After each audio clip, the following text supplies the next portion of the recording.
이른바 성완종 리스트 파문으로 국정 기능이 사실상 마비되고 있는 형국입니다. 성완종 리스트에 포함된 이완구 총리와 망자의 진실 공방이 계속되고 있는 가운데 검찰이 이완구 총리의 계좌 흐름을 추적하는 등 수사에 속도를 내고 있는데요. 네, 성완종 게이트의 파장이 어디까지 영향을 미칠지 용인대 최창렬 교수 그리고 국가디자인연구소의 허성우 이사장과 함께 이야기 나눠봅니다. 어서 오십시오. 어서 오십시오. 안녕하세요. 네, 반갑습니다. 네. 정말 성완종 이 게이트라고까지 얘기를 해야 될 것 같습니다. 전국을 뒤덮고 있고 모든 것이 지금 마비된 느낌인데 현재까지의 수사 향방 어떻게 될지 일단은 차 안에 있는 하이패스 기록까지 또 검찰이 그걸 수집을 한다고 하는데 현재까지의 상황을 좀 정리를 해볼까요? 먼저 교수님 한 말씀 해주시죠. 일단 국정이 대단히 좀 공백 상태인 것 같긴 해요. 물론 이완구 총리가 대통령이 안 계실 때 더욱더 열심히 챙기겠다고 얘기는 했습니다만 아무튼 간에 대통령이 돌아오신 다음에 어떤 결정을 내릴지 모르겠으나 아무튼 간에 그 시한이 정해져 있는 듯한 그런 느낌이란 말이죠. 그런 것 때문에 국정의 어떤 공백 같은 느낌, 게다가 정부의 혼란 같은 거 이런 것들 불가피합니다. 지금 현재 그런 상황이고 지금 말씀하신 이제 성완종 전 회장의 하이패스 단말기를 확보했다라는 거 아닙니까? 거기서 이제 가장 중요한 거는 그날 4월 4일 날 2013년도 이완구 총리가 그 자리에 있었느냐 없었느냐 그리고 성완종 회장이 그 부여사무소에 갔느냐 안 갔느냐 이 공방인 것 같아요. 바로 그것 때문에 성 회장의 동선을 확보하기 위해서 하이패스 단말기를 확보했다는 건데 그걸 보면 이제 성 회장이 그 자리에 갔느냐 안 갔느냐 나타날 수 있겠죠. 근데 갔다고 하더라도 또 안 만났다고 그러고 있는 상황이니까 그때 안 했다. 또 현재적으로 알아보고 있다라는 상황이에요. 현재까지는. 그렇기 때문에 그것도 그래봐야 그것도 확실한 만났다라는 입증도 안 되는 것이고 만나본들 돈을 주고받았는지도 또 입증이 안 되는 거예요. 계좌 CCTV로 서로 돈을 주고받는 것이 그 CCTV에 찍혔거나 계좌에서 계좌로 이동된 게 보였거나 이렇다더라도 그거는 없잖아요 지금. 그렇다면 계속 이런 진실 공방으로 가긴 갈 거고 한편으로 오늘 오늘 그 신문 보도에 언론 보도에 의하면은 그 이완구 총리의 그 비서관이 그 윤모 기자에게 전화를 해서 우리 그동안 그날 부여사무소로 안 가고 청양을 들렀다 가지 않았냐 이런 얘기 했다는 것도 보도가 됐어요. 근데 그건 알아보려 했다는 건데 청양사무소에 들렀다 가면 부여사무소에 그 4시 반에 있을 수가 없다라는 얘기거든요.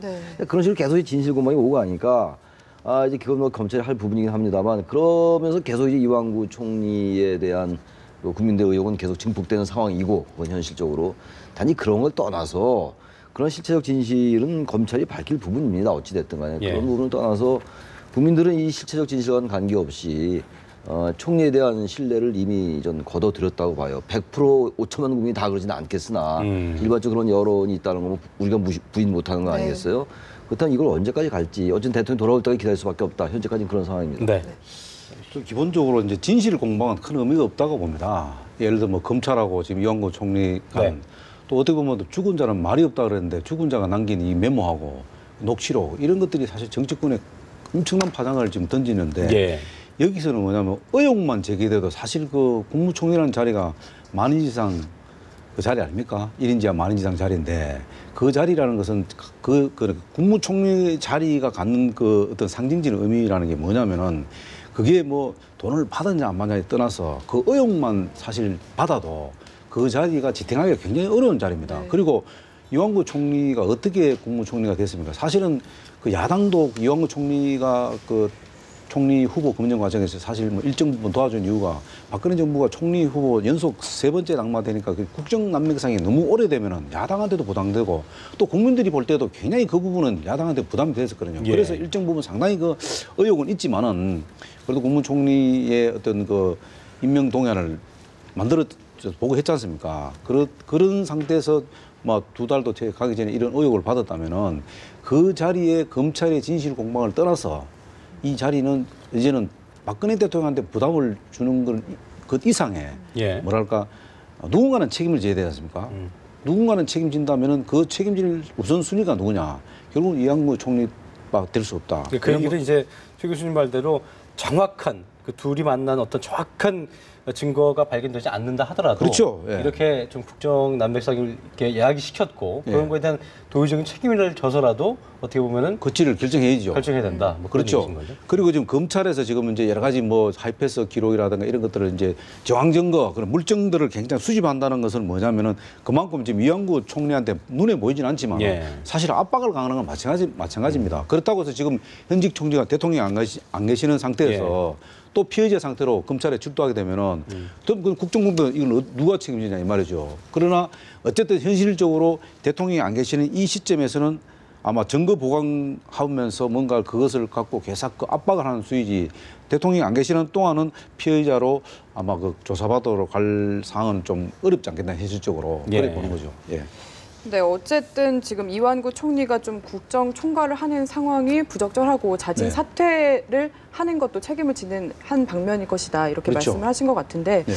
이에 대해서 교수님 어떻게 생각하시나요? 아마 자진 사퇴를 아마 이완구 총리가 하기는 쉽지 않을 거예요. 지금 왜 그러냐면은 적어도 명분상 대통령의 부재 중에 어쨌든 국정을 대통령 권한대행 같은 역할을 하는 거기 때문에 자진 사퇴는 하기 쉽지 않아 보이고 지금 우리 허 교수님 말씀처럼 공개 소환 조사 이런 건 아마 없을 겁니다. 아마 왜냐하면 현재 어쨌든 국무총리로서 그 국정을 챙기고 있는 상황이기 때문에 그래요. 대통령이 안 계시기 때문에. 네. 단지 지금 여러 가지 정황 증거라든지 또 제3의 진술자라든지 이런 것들을 이른바 물밑 수사는 계속 더 강화해 나갈 겁니다. 아마. 그런 다음에 대통령이 이제 출국할 때 좀 대단히 어정쩡한 모습으로 사실 출국을 했거든요. 어떤 그 이완구 총리의 거취에 대해서 매듭을 짓지 않았어요. 네. 물론 그 부분은 이해가 가는 면이 분명히 있어요. 총리를 만약에 해임을 하거나 이렇게 될 때 당장 뭐 부총리도 있다 하더라도 뭐 부총리도 해외 나가고 있었잖아요. 그런 점이 있다 하지만 어쨌든 대단히 전 대통령의 태도도 속 바람직한 태도는 아니었다. 그렇지만 적어도 우리가 또 긍정적 해석을 한다면은 열흘 정도의 말미를 준 거라고 볼 수가 있는 거거든요. 뭐 자진 사퇴를 포함해서 자진 사퇴를 할 가능성은 낮지만 만약에 그 동안에 검찰이 공개 소환 조사는 당연히 안 할 거겠습니다만 네. 어쨌든 누가 봐도 정황적으로 이거는 돈을 수수한 그러한 증거가 된다라고 판단된다면 여론이 자진 사퇴도 완전히 배제하기는 어렵겠죠. 예. 어찌됐든 간 이런 상황 속에서 지금 이 계속 언론 보도로뿐만이 아니라 민심이 총리에 향하고 있잖아요. 지금 이렇게. 그렇다면 과연 제대로 된 그 국무총리의 국정 수행이 가능하겠냐라는 얘기예요. 어떤 공식 행사에 참석할 수도 있을 것이고 여러 가지를 뭐 결제도 하고 챙길 수는 있겠으나 이미 국민들의 신뢰가 떠났다. 아까 말씀 저도 했고 우리 허 이사장님도 했습니다만 이미 실체적 진실 공방은 검찰의 몫인 거예요. 이제 국민들은. 예. 그렇게 믿게 되고 말았어요. 인식의 문제라는 거. 이런 것들을 좀 엄중하게 예. 인식할 필요가 있다. 다시 한번 그리고 또 촉구를 하는 거죠. 예. 혹여나 이거는 뭐 혹여나 그럴 생각을 해서는 안 되겠지만 제가 볼 때는 이제 8명 플러스 알파. 알파라는 건 이제 뭐 제가 말하는 건 8명 플러스 알파는 네. 여야 관계없이 일단 해당이 뭐 된다고 이제 언론 봅니다. 보도에 나온 대로 14명이 또 있다고 네, 네. 얘기가 나왔죠. 예. 이제 거기에 이제 뭐 야당이 포함됐다든가 뭐 이런 이야기가 거기에 혹시 뭐 이게 정치적인 전반에 걸쳐서 일단 국민들의 어떤 불신 예. 이런 것들이 혹시 또 이완구 전 총리한테 지금 총리한테 유리하게 여론이 작용하지 않겠나 이런 또 생각을 할 수도 있거든요. 또 하나는 뭐냐면 충청권 민심이 좀 그래도 뒷받침하지 않겠나 뭐 이런 기대를 하기 위해서 좀 이완구 총리가 막 끝까지 막 버티다 보면 어떻게 안 되겠나 하는 그런 혹시 생각을 가질지도 몰라요. 예. 뭐 입장을 충분히 왜냐하면 이완구 총리 입장에서도 뭐 억울한 점도 있죠. 그러나 지금은 그렇게 뭐 그런 상황까지도 고려할 상황은 아니다. 제가 볼 때는 그렇게 보는 거죠. 그렇게 진흙탕까지 가는 게 아니고 네. 그 전에 거취 결정을 할 것이다 이렇게 얘기를 해주신 것 같은데요. 이게 저희 뉴스 보도에도 있었지만 문창국 총리 후보자 그때 물론 그때는 이제 총리 후보자였고 지금 이제 총리지만 네네. 그때와 굉장히 상황이 좀 비슷하다. 뭐 그렇죠. 그런 저희 기사가 있었거든요. 닮은 꼴을 걷고 있다. 네네. 그때도 이제 해외 순방이었고 결정을 좀 미루는 동안 대통령이 나가 계신 동안 역할 수행을 잘하겠다 이렇게 얘기를 똑같이 했었고 이런 면이 있을 때 그 박 대통령이 이제 아까 뭐 교수님은 10일간의 유예기간을 준 것이다라고 얘기하셨는데 어떤 그 결정을 하고 있을지 머릿속은 물론 이제 저희가 뭐 알 수는 없지만 예상 좀 해봐야 될 것 같습니다. 저는 기본적으로 그래도 다행히 이제 최 교수님께서 좀 이제 순방 전에 뭔가 좀 어떤 그 매듭을 짚고 나갔으면 좋겠다는 그런 이제 아쉬움을 표하셨습니다만 제가 볼 때는 그래도 순방 전에 그래도 김무성 대표를 불러서 예. 만나서 일단 그 여론 당내 여론이라든가 그다음에 시중 국민들의 여론을 과감하게 전달을 받았다는 거. 그게 굉장히 중요하거든요. 왜냐하면 그것을 전달을 받고 나서 대통령이 마지막에 한 말씀이 일단 다녀와서 결정하겠다. 네. 그럼 결정하겠다는 게 어떤 의미인가 하는 부분이요. 그만큼 일단은 스스로 그러니까 이 9박 10일 동안의 어떤 이완구 총리의 어떤 단독 어떤 결정이 없으면은 아마 돌아와서 경질까지도 가는 상황이 있을 수도 있다. 저는 막 그렇게 보고 있기 때문에 그리고 지금 또 대통령이 해외 순방이 가더라도 국내는 또 국내대로 여러 가지 네. 여론 채널에서 아마 대통령께 속속들이 아마 수사 상황이라든가 이런 여론 이런 것들 보고할 겁니다. 그러면서 대통령은 이미 마음속으로 뭔가를 좀 결정을 하고 가시지 않았나. 그래서 이제 좀 아까 이제 저기 말씀하신 대로 어쨌든 순방 기간 안에 뭔가 거치가 결정되면 좋지 않겠나 하는 그런 좀 어떤 생각을 갖고 갔는데 만약에 이것이 뭐 아까 지금 말씀하신 대로 문창극 그 전 예. 후보자처럼 그런 식으로 뭐 버티기를 한다든가 이렇게 해서 할 상황은 아니다는 거죠. 왜냐하면 네. 지난 그 문창구 후보의 경우에는 말이죠. 그때도 대통령이 중앙아시아 순방 중이었거든요. 예. 그래서 거의 비슷하다라는 말씀 하셨는데 계속 여론이 악화된 상황이었고 문창구 후보는 계속 버티로 일관하는 그런 상황이었어요. 지금하고 아주 흡사합니다. 지금. 네. 그런데 그때 서청원 최고위원이 문창구 후보의 사퇴를 처음 말을 꺼냈어요.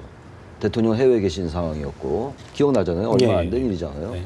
그래서 이제 뭔가 이게 대통령과의 교감하에서 청와대와의 교감하에서 대통령 물론 뭐 해외 순방 중이셨습니다만 어떤 그런 여권의 움직임이 있는 게 아니냐 이렇게 추측을 했던 것이고 그리고 대통령이 돌아오신 다음에 사흘 있다가 자진 사퇴를 했어요. 문창구 후보가. 네. 그런데 그때는 후보였고 지금은 이제 이완구 총리니까 다르다 하더라도 현재 상황은 대단히 유사한 것 같아요.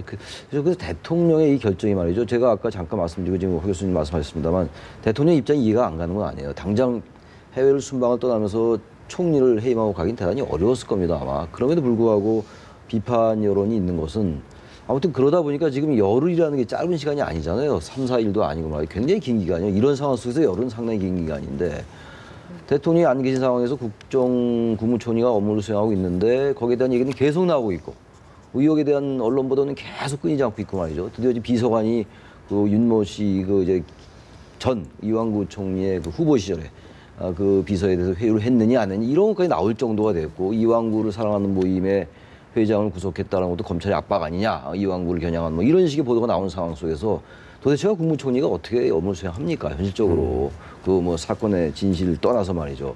그렇다면 대통령께서 결정을 빨리 해주고 왔어야 된다는 얘기예요. 그 이 입장은 이해는 가지만 항상 결정이 한 템포 늦어요 대통령 결정이.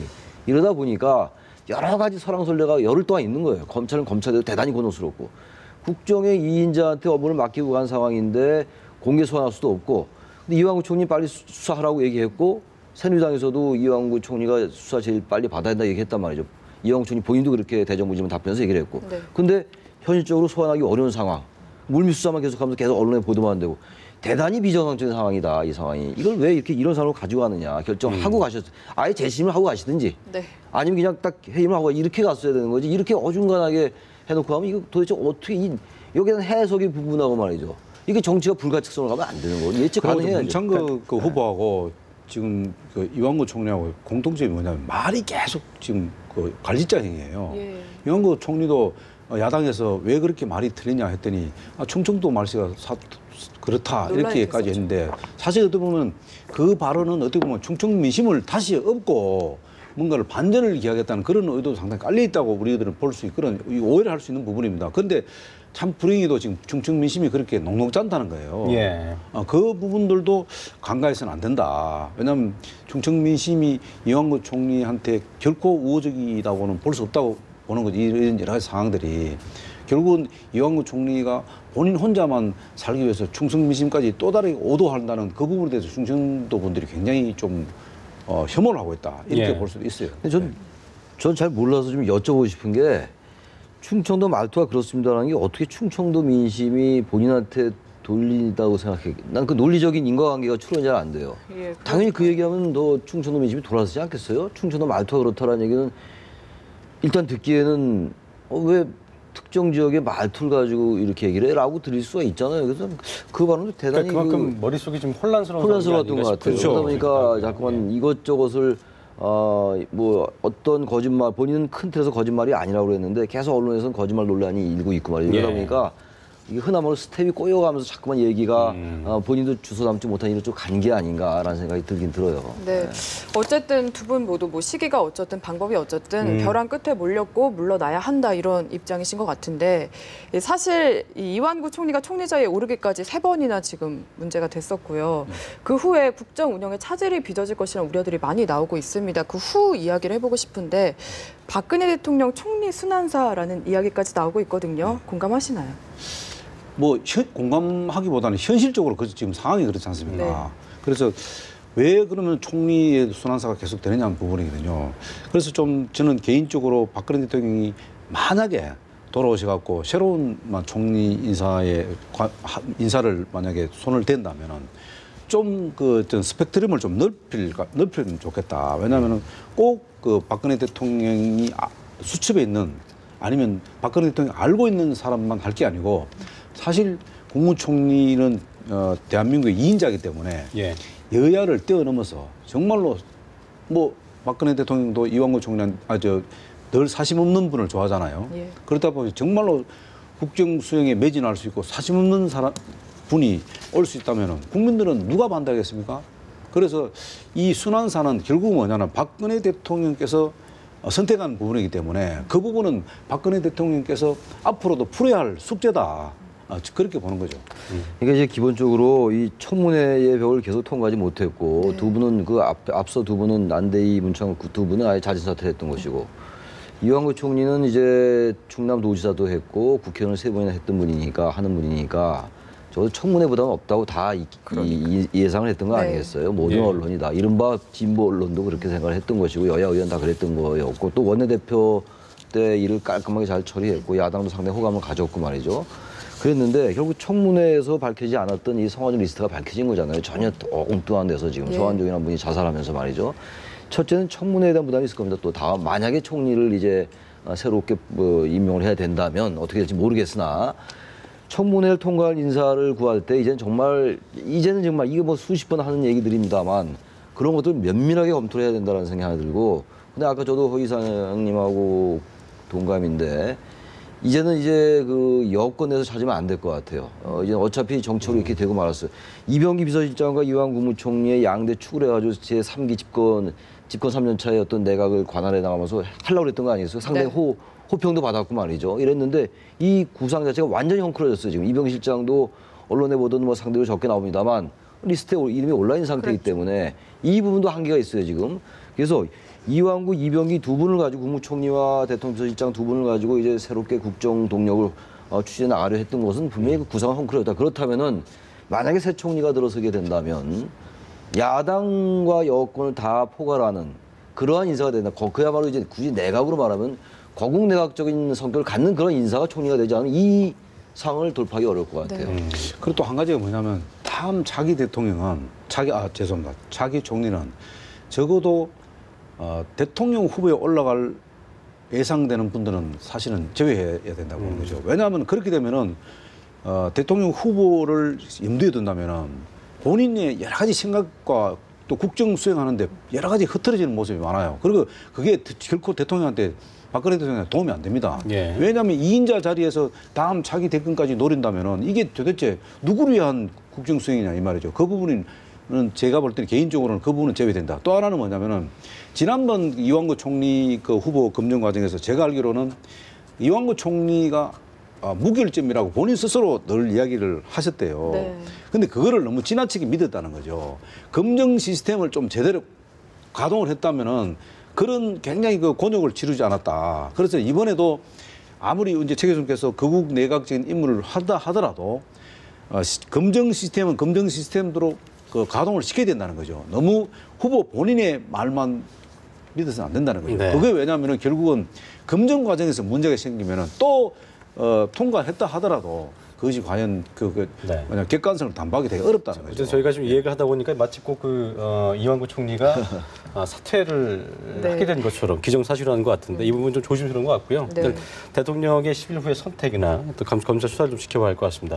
자, 그 얘기를 좀 돌려보면 반기문 유엔 사무총장이 또 이제 또 도마 위에 오르고 있는데 어쨌든 저희 어제 연합뉴스 특파원이 또 직접 만나서 얘기를 해봤지만 본인이 여기 엮이는 거에 대해서 굉장히 좀 황당하고 당황스러운 반응을 보였고 일단은 뭐 차기 대망론, 대권론 본인에게 일고 있는 그거에 대해서도 좀 상당히 부정을 했거든요.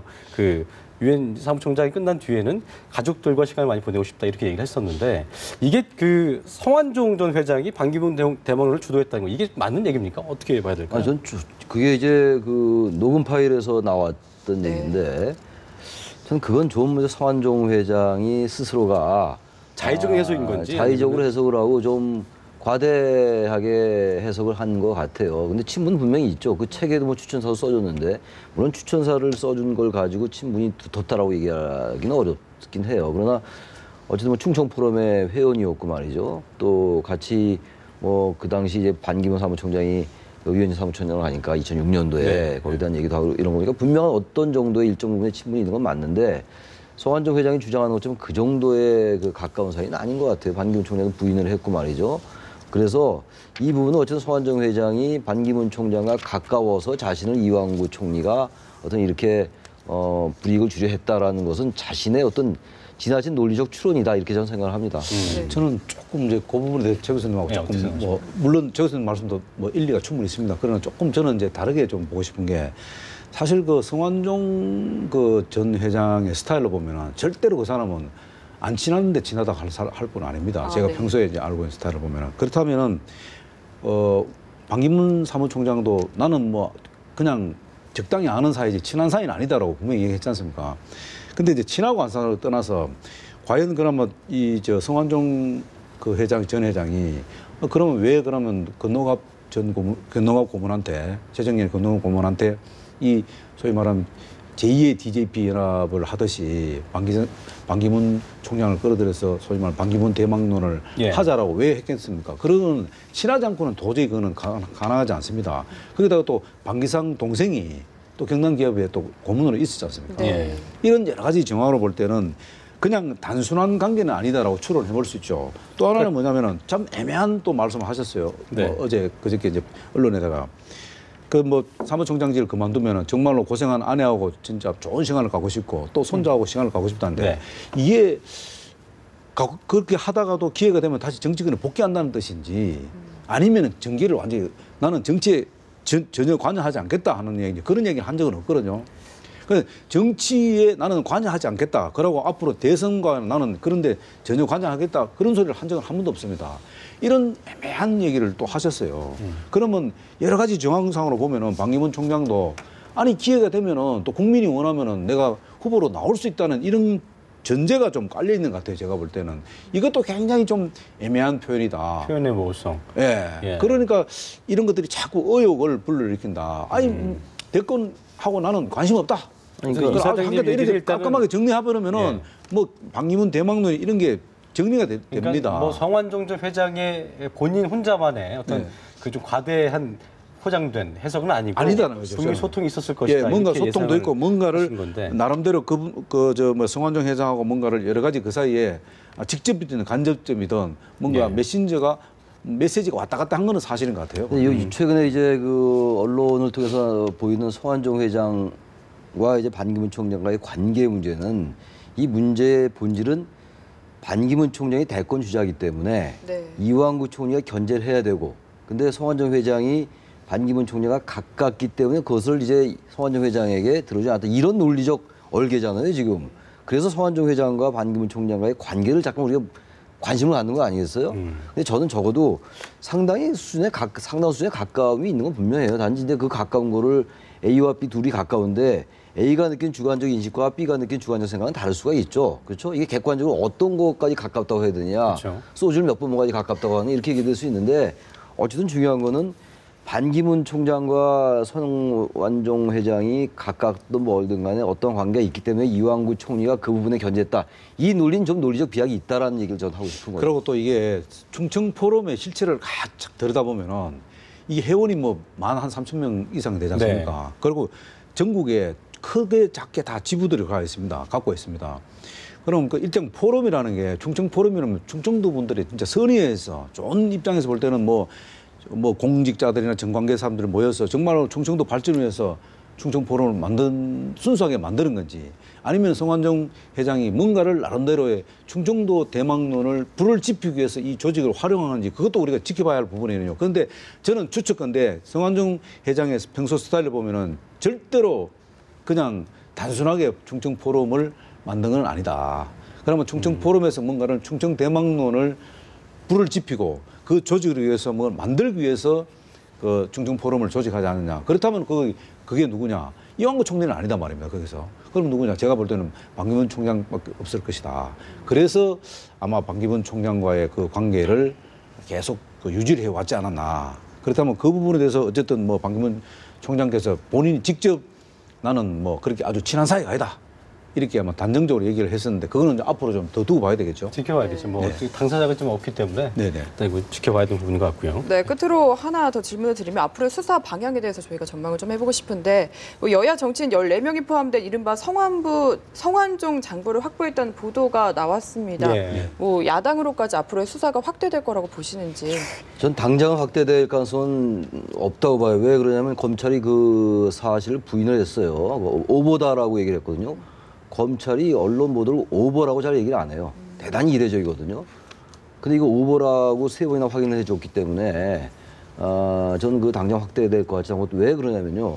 지금 어쨌든 맨 처음에 이 단초가 열렸던 것은 성완종 회장의 메모와 녹음 파일이잖아요. 거기 나온 8명의 인사예요, 지금. 네. 그리고 단지 여당에서는 그럼에도 불구하고 야당에까지 수사가 확대될 수 있다고 얘기했습니다만 아직 야당 인사가 나타난 아무런 단서나 이런 정황이 없는데 야당 인사를 얘기한 것 자체가 그건 바람직하지 않았다고 봐요. 야당은 당연히 물타기라고 반박을 물타기다. 했고 근데 지금 야당 인사가 14명 있다. 그래서 뭐 시의원, K의원 그건 다 나왔잖아요. 김한길 추미애의원 본인이 다 얘기했잖아요. 추미애의원이 난 경남기업 모른다. 성완종이 국회의원인 것도 이번에 알았다. 막 이런 얘기를 했어요.